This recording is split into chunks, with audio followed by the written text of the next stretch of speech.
चंदनपुर में एक छोटे से गांव में बहुत बारिश हो रही थी और उसी गांव में जगदीश लकड़हारा रहता था। अपने परिवार के साथ पत्नी बिमला और 7 साल की बेटी राधा के साथ रहता था। लेकिन आज सुबह की बारिश ने सब कुछ बदल दिया। सुबह की बारिश तेज आवाज छपरी के अंदर आई। क्या हुआ जी? आप डर क्यों गए? बारिश कब रुकेगी पता नहीं। क्या होगा गांव का? हाँ हे ऊपर वाले, राज से बारिश हो रही है। अब तो रुकने का नाम ही नहीं ले रही। मुझे तो आज शाम में ही लकड़ियां अंदर कर लेनी चाहिए थी, लेकिन वो सारी बाहर पड़ी रह गई। अगर सारी लकड़ियां भीग गई तो मैं भेजूंगा क्या? और अगर कुछ नहीं भेज पाया तो घर का खर्चा कैसे चलेगा? मैं तुम दोनों, तुम्हें और राधा को क्या खिलाऊंगा? मैं अभी जा रहा हूं लकड़ियां लाने। तुम राधा का ख्याल रखना। सुनिए जी, बारिश बहुत तेज है। अगर आप भी गए और तबीयत बिगड़ गई तो राधा का क्या होगा? हमारा यह घर कैसे चलेगा? आप हर दिन काम पर जाते हैं। आज मुझे जाने दीजिए, मैं देख आती हूँ कि लकड़ियाँ ठीक हैं या नहीं। तुम्हें बाहर भेजकर मैं चैन से कैसे बैठ सकता हूं? तुम जानती हो, बाहर बहुत तेज बारिश हो रही है। जगह जगह पानी जमा है और ऊपर से बिजली भी गिर रही है। अगर तुम्हें कुछ हो गया तो? नहीं, मैं तुम्हें जाने नहीं दूंगा। मैं खुद को कभी माफ नहीं कर पाऊंगा अगर तुम्हें कुछ हो गया तो। बाहर बहुत ज्यादा पानी जमा हो गया है। आप अकेले कैसे जाएंगे? मैं भी आपके साथ चलूंगी। इतनी तेज बारिश में मैं आपको अकेले नहीं जाने दे सकती हूँ। अरे धनवंती, राधा भी सो रही है। उसे अकेला नहीं छोड़ा जा सकता। वो उठेगी और हम यहाँ नहीं रहेंगे तो डर जाएगी। इतनी तेज बारिश की आवाज से वो घबरा जाएगी। तुम यहीं रहो और उसका ध्यान रखना। मैं अभी आता हूँ। ठीक है, अपना ख्याल रखना। मैं आपका इंतजार कर रही हूँ। आप जल्दी घर आना। फिर जगदीश तेज बारिश में भीगता हुआ अपनी लकड़ियाँ देखने निकल जाता है। हर कदम के साथ बस यूं ही सोचता रहा, कभी उसकी किस्मत पर पानी तो नहीं फिर गया। तेज बारिश में कीचड़ से भरा रास्ता पर कतराता हुआ रघु उस जगह पहुंच जाता है जहां वो रोज़ लकड़ियाँ रखता था। पर आज का नज़ारा उसकी आँखों में नज़ारा ले आया। सारी लकड़ियाँ बारिश में भीग गई थी। अब लकड़ियाँ किसी काम की नहीं रही। है ऊपर वाले, ये क्या हो गया? मैंने दिन रात मेहनत करके ये लकड़ियां काटी थी। एक एक ढल पर पसीना बहाया था। अब सब भीग चुकी हैं। कोई इन्हें खरीदेगा भी नहीं। मैं तो बर्बाद हो गया। घर का राशन, राधा की दवाई, सब कुछ अब कैसे होगा? जगदीश धीरे धीरे बारिश में भीगता हुआ अपने घर की तरफ चलता रहा। वो निराश होकर घर जाता है। उसके चेहरे पर उदासी छा गई थी। घर पहुंचते ही उसकी पत्नी ने बोलने लगी, क्या हुआ जी? आप तो ठीक है ना? आप इतने चुप क्यों हैं? लकड़ियाँ कैसी हैं? सही सलामत है ना? बोलिए ना कुछ। एक भी लकड़ी सूखी नहीं बची। पूरे एक दिन की लकड़ी बारिश में बर्बाद हो गई। अब देखने के लिए कुछ नहीं बचा। हम अगले महीने क्या खाएंगे, क्या करेंगे? कुछ समझ नहीं आता है। सुनिए जी, चिंता मत कीजिए। छोड़िए बहुत कुछ।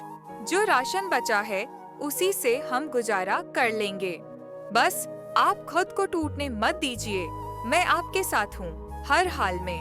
बारिश की तेज आवाज़ से राधा अचानक उठ जाती है। जगदीश और बिमला अपने आंसू को छुपा लेते हैं। माँ पापा, आप दोनों क्यों रो रहे हो? क्या हुआ है आप दोनों को? नहीं बेटा, कुछ नहीं हुआ। इतनी तेज बारिश हो रही है और बादल जोर जोर से गरज रहे हैं। हम वहीं देख रहे थे। चल, अब उठ जा, मैं तेरे लिए नाश्ता बनाती हूँ। पूजा, मुंह धोकर आ बेटा। घर में सिर्फ 2 मुट्ठी चावल बचे हैं। तेल खत्म हो गया है, दाल बची ही नहीं। खाने के नाम पर बस कुछ आलू ही बचे हैं। कैसे चलेगा घर? राधा की दवाई भी नहीं आएगी और उसे दवाई देना बहुत जरूरी है। धनवंती, मैं बहुत परेशान हो गया हूँ। सब मेरी ही गलती है। अगर मैं लकड़ियां ढक कर रखता तो शायद ये दिन ना देखना पड़ता। नहीं जी, आपकी कोई गलती नहीं है। इतने दिनों से मौसम तो अच्छा था, अचानक से बारिश शुरू हो गई। आप चिंता मत कीजिए, सब ठीक हो जाएगा। राधा की दवाई अभी है और मैं जैसे तैसे 2 दिन घर चला लूंगी। आप इतना परेशान मत होइए, आपको 1-2 दिन में कहीं ना कहीं काम भी मिल जाएगा। लकड़ियां सब भीग गईं तो क्या हुआ? बारिश इतनी हो रही है कि बाजार भी नहीं लगा पाऊंगा। बारिश तो रुकने का नाम ही नहीं ले रही है। मैं सोच रहा हूं कुछ काम ढूंढ लूं। मैं अभी सेठ जी के पास जाता हूं, क्या पता थोड़ी मदद मिल जाए।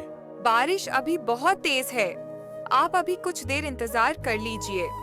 बारिश रुक जाए तब जाइएगा, वरना आप बीमार पड़ जाएंगे। अभी मत जाइए, थोड़ा और इंतजार कर लीजिए। नाश्ता बस बन ही गया है, अब आप खाकर ही जाइएगा। नहीं धनवंती, अब मैं और इंतजार नहीं कर सकता। बारिश कब थमेगी ये कौन जानता है। मैं आता हूं कोई काम ढूंढकर। तुम अपना और राधा का ख्याल रखना। इतना कहकर जगदीश सुबह सुबह बारिश में भीगता हुआ और उम्मीदों से भरी आंखों से गांव के सबसे बड़े सेठ के पास जाता है। जगदीश को बहुत उम्मीद थी सेठ उसे काम दिला देगा। सेठ जी, इस बार बहुत बुरा वक्त आ गया है। बारिश ने सब कुछ छीन लिया। मेरी सारी लकड़ियां भी चली गई। कमाने का एकमात्र सहारा भी चला गया। इस बार की बारिश ने तो सब कुछ डुबो दिया। सेठ जी, कृपया मुझे कोई काम दे दीजिए, कुछ भी। तब जगदीश को सेठ कहता है, अभी मेरे पास कोई काम नहीं है। फिर सेठ को जगदीश कहता है, मेरी बिटिया रानी की भी तबीयत खराब है। दवा भी नहीं ले पाया सेठ जी। कृपया मुझे कोई काम दे दीजिए या कुछ पैसे उधार दे दीजिए। मैं मेहनत से कमाकर एक एक पैसा चुका दूंगा। बस आज मेरी मदद कीजिए। आप गांव के बड़े आदमी हैं, गरीबों की मदद करते हैं। मेरे लिए भी कुछ कर दीजिए सेठ जी। इस वक्त मेरे पास और कोई सहारा नहीं है। फिर जगदीश को सेठ कहता है, जगदीश हर बार बस रोने आता है मेरे पास। तेरे लिए कोई काम नहीं है, जब भी देखूं हाथ फैला खड़ा रहता है। ये सुन मैं कोई भिखारी नहीं पाल रहा हूँ यहाँ, और तू अकेला नहीं, गांव में और भी लोग हैं। सब तेरी तरह मुंह उठा के नहीं आते हैं, और फिर तेरे जैसे लोगों की वजह से आलस फैला है देश में। अब निकल यहाँ से, दया के नाम पे भीख नहीं मिलती हर बार। तरह से सेठ जगदीश को कहने लगता है, आपके गोदामों में बहुत काम होता है, पर कोई काम नहीं मिला मुझे रख लीजिए। रात दिन काम करूंगा बिना किसी शिकायत के। मैं भीख नहीं मांग रहा, बस एक मौका दीजिए। सेठ जी, मुझे काम की बहुत जरूरत है। फिर सेठ जगदीश को गुस्से में कहता है, जगदीश तुझे एक बार में सुनाई नहीं देता है, ये मेरे पास तेरे लिए कोई काम नहीं है। जो तुम्हारे जैसे रोज़ आते हैं काम दो, खाना नहीं है, बेटी बीमार है, ये कोई धर्मशाला नहीं हवेली है। तो सच आता है, मैंने तेरे जैसों को काम दूंगा। जगदीश चुपचाप सेठ की बातें सुनने लगता है। 2 दिन हो गए लेकिन जगदीश को कोई काम नहीं मिला। जगदीश के पैरों में छाले पड़ गए थे। वो बहुत थक गया था और अब तो घर का राशन भी खत्म हो गया था। जगदीश निराश होकर घर पहुंचता है। माँ देखो ना, पापा आ गए। पापा कहाँ गए थे? 2 दिन से घर में दिखाई नहीं दिए आप। हाँ बेटा, मैं कुछ काम से गया था। क्या हुआ जी? 2 दिन से आप घर नहीं आए? मुझे आपकी बहुत चिंता हो रही थी। आइए बैठ जाइए, आप बहुत थक गए होंगे। क्या किसी ने आपकी मदद की? मैंने आपको कितना इंतजार करवाया। रात भर राधा को दिलासा देकर सुलाया था कि पापा कल काम लेकर लौटेंगे। अरे नहीं, मैं भी ना आते ही सवाल पूछने लगी। जाइए नहा लीजिए, मैं कुछ खाने को लाती हूँ। यह लीजिए जी, खा लीजिए। आपके लिए इतना ही चावल बचा हुआ था। धनवंती, मैंने हर जगह कोशिश की। पंडित के पास, खेत चौधरी के पास, कहीं भी काम नहीं मिला। सच कहूं तो अब हिम्मत जवाब देने लगी है। 2 दिन से खाली पेट चल रहा हूं। जहां गया वहां सिर्फ अपमान मिला। अब नहीं, खाली बेइज्जती हुई। सेठ भी अपने घमंड में डूबा था। घर में चावल दाल तो दूर, घर में एक चुटकी नमक तक नहीं बचा। राधा को क्या खिलाऊं? उसकी दवाई भी अब खत्म हो गई है। सारा राशन सब खत्म हो गया है। अब तो घर में एक मुट्ठी आटा तक नहीं बचा। बस एक रोटी लायक बचा है। मैं सोच रही थी कि आज रात के लिए वह रोटी फेंक दूं, लेकिन राधा के लिए कम से कम उसका पेट तो भर दूं। आप और राधा मिलकर खा लीजिए। मैं आज पानी पीकर ही सो जाऊंगी। और चूल्हा, वह तो 2 दिन से ठंडा पड़ा हुआ है। लकड़ी भी खत्म हो गई है। पड़ोसी से नमक मांगना था तो उन्होंने कहा रोज रोज कैसे देंगे। आप तो दूसरों से नजरें भी मिलाना मुश्किल हो गया है। धनवंती, आखिर मुझसे ऐसा क्या गलती हो गया जो आज मुझे यह दिन देखना पड़ रहा है? तुम सही कह रही हो धनवंती, मैं भी किसी से नजर नहीं मिला पा रहा हूं। इन 2 दिनों में डर की थोड़ी खाई है। सबकी बेइज्जती सही, पर किसने भी मुझे काम नहीं दिया। फिर बिमला जगदीश से कहती है, सुनिए जी, आप हिम्मत मत हारिए, सब ठीक हो जाएगा। कल आप फिर काम ढूंढने जाना और मैं भी अपने लिए कोई काम ढूंढूंगी। बिमला उसी रात थोड़ी आटा से एक रोटी बनाकर राधा को देती है। माँ, एक रोटी और दोगी क्या? मुझे और भूख लग रही है। मैंने आज दोपहर में भी कुछ नहीं खाया। मुझे बहुत भूख लगी है। एक और रोटी लाओ ना। बिटिया रानी, आज बस इतना ही बनाया था। वह क्या है ना, आटा खत्म हो गया है। पापा राशन लेकर आएंगे तो आज थोड़ा पानी पीकर पेट भर लो। तेरी थाली में 2 रोटियां होंगी, साथ में सब्जी भी। सच में माँ, पापा कल राशन लाएंगे? हाँ मेरी बेटी, अब चल तू सो जा। फिर सब खाली पेट ही सो जाते हैं। अगली सुबह जगदीश अपने भैया के घर जाता है। जगदीश हिम्मत करके दरवाजे पे दस्तक देता है। जगदीश के बड़े भैया जगदीश को कहने लगता है, कौन है बे, कौन है? इतनी सुबह सुबह क्या काम है तुझे? फिर कुछ मांगने तो नहीं आ गया? कहीं फिर ज़मीन का हिस्सा मांगने की नहीं सोच रहा है तू? जगदीश अपने भैया को कहने लगता है, भैया माफ कीजिएगा, सुबह सुबह तंग किया तो। राधा की तबीयत बहुत खराब हो गई है। सारी दवाइयां खत्म हो चुकी हैं और घर में एक पैसा भी नहीं बचा। बस थोड़ी देर की मदद चाहिए थी। कुछ रुपए उधार दे दीजिए, राधा की दवाई लानी है। बच्ची तड़प रही है। भैया, ऊपर वाले के नाम पर पैसा दे दीजिए, मैं आपको वापस कर दूंगा। पैसे बस अभी के लिए दे दीजिए। जगदीश के भाई का चेहरा एक पल के लिए भी नहीं बदला। अभी भी उसकी आंखों में घमंड और आंखों में अकड़ थी।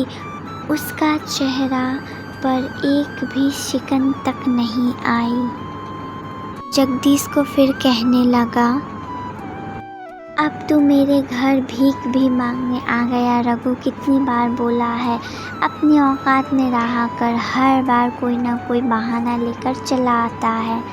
कभी बच्ची बीमार है, कभी बीवी बीमार है, कभी तू बीमार है। क्या ठेका लेकर रखा है तेरा और तेरी बीवी बच्चों का? जब देखो तब कोई ना कोई पैसे मांगने आ जाता है। जगदीश की भाभी बोली, ए जी, बच्चे की जान की सवाल है, थोड़ी देर के लिए सही कुछ मदद कर दीजिए।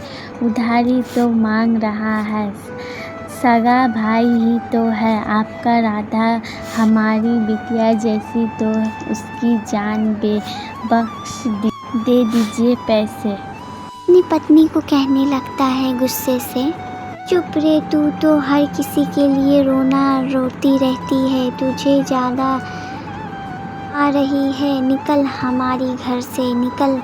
समझ सेवा कर। ये बीमार, कभी वो बीमार, कभी बेटी बीमार। मुझे नहीं देना पैसे। जगदीश, तुझे तो मैं एक फूटी कौड़ी भी ना दूँ और तेरी बेटी से मुझे कुछ लेना देना नहीं है। अब जा कहीं और जाके भीख मांग, निकल मेरे घर से। जा, जहाँ से आया है वहीं लौट जा। जगदीश सब सुनता रहा। उसकी आंखें नम हैं और ज़ुबान पर कोई शिकायत नहीं। एक भाई जिसने कभी जगदीश की उंगली पकड़कर चलना सिखाया था, पर जब उन दोनों का माँ और पिताजी का देहांत हुआ, तब जगदीश के बारे भाई ने सारी ज़मीन हथिया ली। जगदीश को एक टुकड़ा भी नहीं दिया। उसने तभी उससे, जगदीश से, सारे रिश्ते तोड़ दिए थे। कुछ ही देर में जगदीश वहाँ से निकल गया। घर की ओर लौट रहा था। आंखों में आंसू है, दिल में टूटी उम्मीद और बेटी की हालात आंखों के सामने घूम रही थी। रास्ता बिल्कुल सुनसान है, बस हवा का शोर और पीछे से कोई बुलाता है, जो कि कालू उसका दोस्त था। अबे ओ जगदीश, अबे जगदीश, तू इतने दिन बाद देख रहा है भाई, कहाँ रहता है तू आजकल? कितने दिन हो गए तुझे देखे। जगदीश अपने दोस्त से कहने लगता है, अरे कालू, तू सच में तू ही है ना? कालू जगदीश का दोस्त कहने लगता है, अबे हाँ मैं ही हूँ। तू कहाँ गायब हो गया था यार? क्या हाल बना रखा है तेरा? कुछ हुआ है क्या मेरे भाई? तू ठीक तो है ना? और घर में सब ठीक है तो? भाभी जी और राधा बेटिया कैसी है? ये सुनकर जगदीश कुछ पल के लिए चुप रहता है, फिर खुद को रोक नहीं पाता और टूट पड़ता है। उसने कालू को सारी बात बताई। राधा मेरी बिटिया बहुत बीमार है कालू, तेज बुखार में तड़प रही है। उसकी दवाइयां खत्म हो गई है, पर मेरे जेब में 1 रुपया भी नहीं है। भाई से मदद मांगी थी, उसने भला बुरा कहकर भगा दिया। कहाँ जाऊं? कुछ समझ नहीं आता। मेरी बेटी की जान खतरे में है। तभी कालू कहता है, भाई भले ही तेरे भैया ने मदद नहीं की, लेकिन मैं तेरे मदद करूँगा। दोस्ती का रिश्ता खून से भी बड़ा होता है। हाँ मेरे भाई, गरीब हूँ मैं, 2 वक्त का रोटी के लिए पसीना बहाता हूँ, लेकिन तेरी बेटी की इलाज से बढ़ के कोई काम नहीं। अभी मेरे पास कुछ पैसे हैं, सब दे दूँगा, पर राधा को कुछ नहीं होने दूँगा। ये ले भाई, ये मेरे पास कुछ घर के राशन के पैसे हैं, पर आज खरीदूँगा बाद में। जा तू पहले इसे लेकर जा घर। इस पैसे से तू उस मासूम की दवाई खरीद। हाँ मेरे भाई, तू जल्दी जा और दवाई खरीद। कालू का ऐसा कहते ही जगदीश खुश हो जाता और कालू को कहने लगता है, तू दोस्त नहीं तो फरिश्ता है। मैं जिंदगी भर तेरा ये एहसान नहीं भूलूंगा। आज तूने मेरी राधा की जिंदगी बचाई है। ऊपर वाला तुझे हर रास्ते पे सलामत रखे। जगदीश के भैया ने तो जगदीश की मदद नहीं की, लेकिन उसके दोस्त ने वो दोस्ती नहीं मानो जगदीश के लिए वो फरिश्ता बन के आया हो। उठ जा बेटी, मैं तेरे लिए दवाई लेकर आया हूँ। ये दवाई पी ले मेरी बेटी। यह जी, किसने आपकी मदद की? किसने दवाई के पैसे दिलवाए? भैया ने नहीं, कालू ने मेरी मदद की है। अजी, यह कालू कौन है जो आज इस बुरे वक्त में हमारा मदद किया? कालू मेरा दोस्त है बचपन का। जब सबने मुंह फेर लिया तब उसने मेरी मदद की। जब बड़े भैया ने कहा कभी यह बीमार हो जाता है, कभी वह बीमार हो जाता है, कभी यह हो जाता है, कभी वो हो जाता है, पर कालू ने मेरी मदद की। जगदीश ने बिमला को सारी बात बताई। थोड़ी देर बाद दवाई असर करती है। राधा उठकर बैठ जाती है, धीरे धीरे अपना काम करती है दवाई, और राधा का तबीयत ठीक होता है। वो हल्का मुस्कुराती है। हे ऊपर वाले, तेरा लाख लाख शुक्रिया। तुमने सही समय पर फरिश्ता भेज दिया। अब यह मुस्कान, अब मुझे किसी चीज की जरूरत नहीं। बस तू ठीक रहना बेटा। कालू के पैसों से मैं कुछ राशन लाया हूँ धनवंती। मैंने तो सोचा था कि आज का दिन मेरी जिंदगी का सबसे बुरा दिन होगा, लेकिन कालू की मदद और राधा की मुस्कान ने इसे मेरी जिंदगी का सबसे अच्छा दिन बना दिया। अब बस ऊपर वाले की दया से मुझे कोई काम मिल जाए। इसी शाम कालू जगदीश के घर आता है राधा से मिलने के लिए। राधा की तबीयत अब ठीक हो गई थी।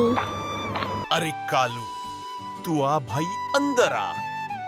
आज तेरे वजह से राधा ठीक है। कालू जी, आपको बहुत बहुत धन्यवाद। अगर आप हमारी मदद नहीं करते तो पता नहीं क्या होता। ऊपर वाला आपको हमेशा खुश रखे। कालू बोला, भाभी जी ये तो मेरा फर्ज है, दोस्त हूँ मैं जगदीश का।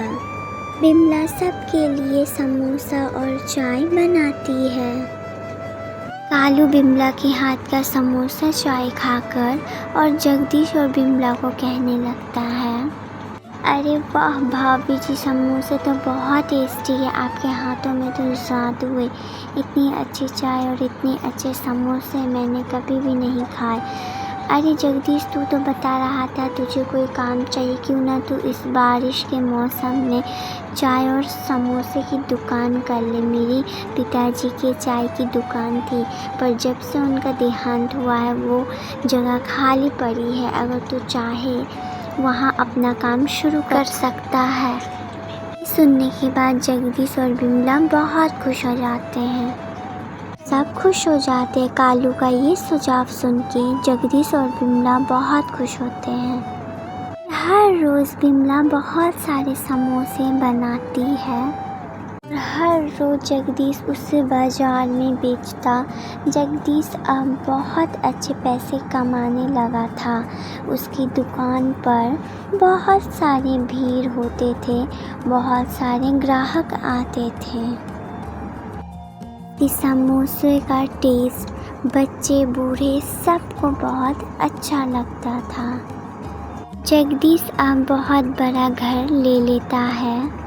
अब उनके पास पैसों की कोई कमी नहीं होती है। सब अच्छे से हंसी खुशी रहने लगते हैं। प्यारे दोस्तों, अगर आपको हमारी कहानी अच्छी लगी तो हमारे चैनल को सब्सक्राइब करें, वीडियो को लाइक करें और इस कहानी को अपने प्यारे दोस्तों के साथ शेयर करें।